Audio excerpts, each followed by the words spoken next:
Ayon sa House prosecutors, hindi muna nila tatanggapin ang ibinabalik na articles of impeachment ng Taki mo Senado. yan yung mga binindisyonan mo. Taki na. Yan ang binindisyonan mo, puros mga satanas yan. Tumanggap nga ng pera mga yan para pumirma sa impeachment ni BP Sara. Puros mga kawatan yan, binibindisyonan mo yan. Gusto raw muna sana nilang maghain ng motion to seek clarification para humingi ng kaliwanagan sa impeachment court. Nanindigan si House Prosecutor Jervil Luistro na naaayon sa saligang batas ang impeachment complaint at hindi lumabag sa one-year prohibition rule. Imposible rin daw ang gusto ng impeachment court na ipaalam ng Kamara sa ilalim ng 20th Congress na handa silang ipagpatuloy ang impeachment complaint. Hindi pa naman daw kasi nagko-convene ang 20th Congress. We do not defy. We do not... Ano, tumanda na at pumangit na to. Bistado na kasi, no? Hindi naman ganyan yung tsura niyan noon. Pero nung nabisto yung mga kahayupan niya, yung mga kademonyohan niya, ayan, kita mo yung tsura ngayon, putang ina. Mukhang katulong na hindi pinasisweldo. Hindi ba? disobey. We are merely deferring receipt of the same to give way to the clarification of all these issues surrounding the actions taken by the Senate last night. Tuloy na ang impeachment trial. O paano? Ang ina, sino ka? Paano matutuloy yung impeachment trial? Hindi ka naman hindi ka naman senator judge. Sino ka para magsabi na matutuloy na? Hindi ka naman senador. Hindi naman impeachment court ang Congress. Di ba ang impeachment court Senado? So, ang Senado itutuloy yung pagsosomon. Itutuloy nila. Pero yung decision whether acquit or hindi, yung trial proper, hindi yan magsisimula hanggat hindi ninyo tinatanggap yung remanding na yan. Hindi ba? May mga kondisyon ng Senado na kapag hindi nyo ginawa, hindi wala tayong pag-uusapan. Ang bola ay nasa inyo. So, the more na hindi nyo tinatanggap itong remanding ng Senado, the more na hindi talaga magpupush through ang impeachment ni BP Sara. Anong hindi maintindihan doon? No one can stop this anymore. Giit naman ni House Prosecutor Joel Chua, labag sa saligang Sorry. It is not within your power para matuloy ito. Because kung may makapangyarihan kayo talaga, hindi sana kayo umiiyak ngayon. Hindi sana kayo nagpapamisa. Hindi sana kayo nagpapamedya. batas ang ginawa ng Senado. Tila nag-aabogado na raw ang ilang senador para sa bise. Gayong ang kanilang obligasyon maging horado. Wala naman po sa mandato ng mga senador ang mag-file at magdesisyon sa ganitong klaseng mga motion. Sino ka? Sino ka para magsalita ng ganyan, Chua? Congressman ka lang. Again, ang Senado, aside from Senate sila, impeachment court pa sila. Sila ang magdidesisyon, hindi ikaw. Whether itutuloy nila ito o hindi, acquittal o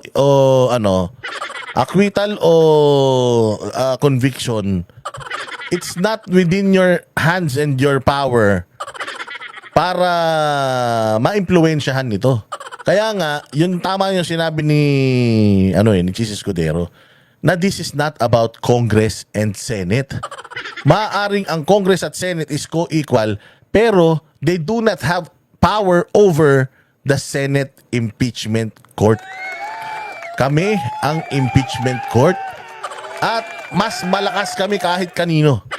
Walang power, authority, even the president, walang authority over us. Kami ang may say, kami ang makapangyarihan. So kung ano ang gawin namin, wala kayong magagawa. Kasi kayo dyan sa Congress, ganun din naman ang ginawa ninyo Sa ayaw at sa gusto ng Pilipino, yung mga kabalbalan na ginawa nyo, ginagawa nyo pa rin.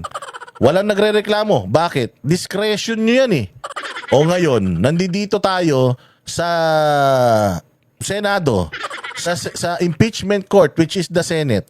Kaya nyo mag-impose ng sanksyon sa kanila? Hindi.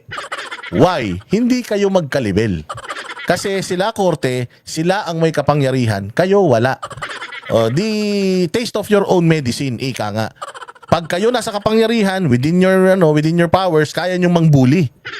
Kaya nyong babuyin yung sistema. O ngayon, ginawa sa inyo, anong pakiram? Anong pakiramdam?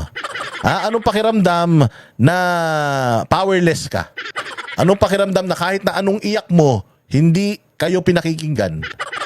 O, hindi ba? Yan, karma is digital. Dapat sila ay aakto na impartial o neutral. Pero O kayo din naman eh. Dapat di ba impartial at neutral? Ba't naging impartial at neutral ba kayo? Kay BP Sara? Di ba pinagkaisahan nyo? Di ba nagkakandak ka pa lang ng hearing? Putang ina, kriminal lang tingin mo kay Inday Sara? Eh ikaw ang committee chairman. Dapat patas ka at neutral. Pero naging neutral ka ba nung ikaw ang umahawak ng mga reklamo ninyo kay BP Sara? Hindi. Oh, bakit ka ngayon nagdidiman ng neutrality sa mga senador? Eh tanga ka ba? Kayo nga namuliti ka eh. Do you expect yung mga senador na hindi mamumuliti ka? O, hindi ba? Bobo.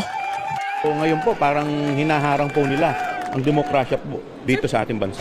Gayunman, welcome sa House Prosecutors ang paghahain ng summons ng Senado sa kampo ni VP Sara. Ang ibig sabihin lang daw nito, kinuha na ng Senado ang jurisdiction sa kasong ito, kaya mas malinaw na tuloy ang impeachment trial. We do not do this thing, we are sending the wrong signal to the Filipino people that our constitution can just be violated by powerful people. Hindi po Ba ganyan din nga kayo? Di ba powerful kayo ng Quadcom? Powerful kayo ng Tricom? Hindi ba binubuli ninyo yung powerless? Yung mga vloggers, di ba binabalasubas nyo? Dahil kayo yung powerful, eh ngayon, yung Senado, yung Senate Impeachment Court, mas powerful kaysa sa inyo. Anong pakiramdam? Na powerless. Yan, nasanay kasi kayo. Nasanay kayo na kayo lang ang may kapangyarihan. Malas nyo. Malas nyo kasi yung Senate President, kupal. Di ba? Kaya malas nyo kapag naging presidente si Inday Sara kasi mas kupal yun. Di ba ang saklap na powerless ka? Kaya sa susunod, kapag kayo may hawak ng kapangyarihan, maging patas kayo. Pag nagpatawag kayo ng mga hearing, maging patas kayo. Mantakin nyo si Kernel Grijaldo. Pinakulong nyo ng 6 na buwan. Anong patas dun? Bully kayo. Kapag may kapangyarihan kayo, you have the contempt powers. Ang ginagawa nyo, contempt kayo ng contempt. Bakit? It's within your discretion. It's within your powers. Kayang questionin? Hindi. O ngayon, bakit nyo kini-question yung Senado? Kasi mas makapangyarihan sila sa inyo. Kasi hindi ninyo kayang utusan ang Senado. Kasi mga kupal sila. O yan ang sinasabi natin. Oo, sabi nga nila, you reap what you sow. Kung ano ang itinanim mo, yun ang aanihin mo. O nagtanim kayo ng kabulastugan, anong inani nyo? Ngayon, na-realize nyo, oh shit, kailangan na natin ng misa. Kasi kahit mag-tumbling tayo, kumain tayo ng bubog, maglaplapan tayo o bawat isa, hindi natin mababago isip ng Senado kasi hindi sila korap katulad natin. Oh, yun lang. Agoy. po ba? Hindi ito laban sa isang tao lamang. No, it's not personal. If it's not personal, put it in court. Di ba? Hindi, kung hindi personal to, isampan nyo sa korte. Napakarami ng kaso ni Inday Sara. Okay na yun. Bago mag-adjourn ng sesyon, formal na inaprubahan ng Kamara ang resolusyong nagsacertify o nagpapatunay na naaayon sa saligang batas ang pagpapa-impeach kay VP Sara noong February 5. Inaprubahan din ang motion na i-defer o hindi muna tatanggapin ang ibinalik na articles of impeachment ng Senado hanggat hindi nila nasasagot ang ihahaing clarificatory queries ng prosekusyon. Naniniwala ang ilang House prosecutors Di ba? Yan ang sinasabi natin. Palakpakan. Oh.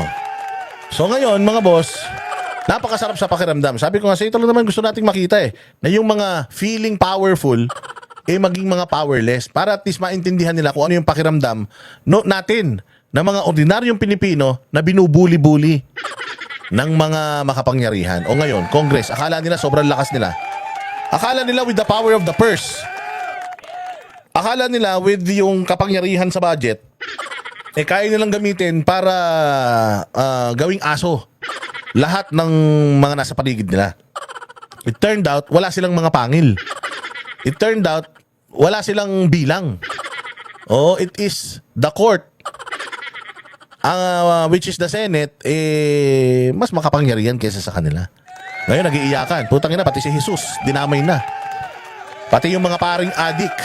O, kita nyo, sino yung mga pari na nagmimisa sa kanila? Yung mga pari, yung pari na adik na, testigo. Di umano, mga nagsasampa ng kaso kay Pangulong Duterte. Di ba yung mga yan? O so, bakit ang dami-daming pari? Bakit yan pa yung ginamit nyo? Kasi kakutsaban nyo yan. Kaya yan yung pare na ginamit nyo magmisa dyan kasi kakutsaba nyo yan. So ibig sabihin yung mga kaso, yung mga witnesses, kasi witness nyo yan eh. O ibig sabihin yung mga witnesses, talagang tinatamper ninyo. Yung mga witness, talagang kontrolado ninyo. Ngayon sabihin nyo, hindi ito personal. Sabihin nyo na hindi ito laban sa isang tao lang. Tangin na, dyan pa lang sa nagmimisa eh, kalaban na ng mga Duterte yan. Style nyo bulok. Nek-nek nyo, hindi nyo na kami maluloko. Kaya tayo mananatiling nakabukas ang mga mata. Mananatili po tayong babatiko sa mga putang ina. Huwag po kayong matatakot sa mga kupal na yan. Malapit nang matapos ang paghahari-harian ng mga hinayupak na yan. Unti-unti, babalik na po sa Pilipino yung kapangyarihan. Dapat naman tayong makapangyarihan, hindi sila eh. Dahil tayo lang naglalagay sa kanila sa pwesto. Kaya huwag kayong matakot pagsalita. Kapag may nakita kayong mali, murahin nyo. Pag may nakita kayong mali, sitahin ninyo. Bakit? Putsang ina. Pinaglalaroan nila yung buhay natin eh. Di tayo dapat pumayag dyan. Ang may-ari ng Pilipinas ay mga Pilipino, hindi politiko. Ang hinahire po natin, ang binoboto po natin, mga pinipili natin, hindi hari na mag-ahari-harian sa atin. Lagi niyong tatandaan yan. Maraming salamat po. Mabuhay kayo. God bless us all and God bless the Philippines. Kita-kita tayo ulit sa susunod na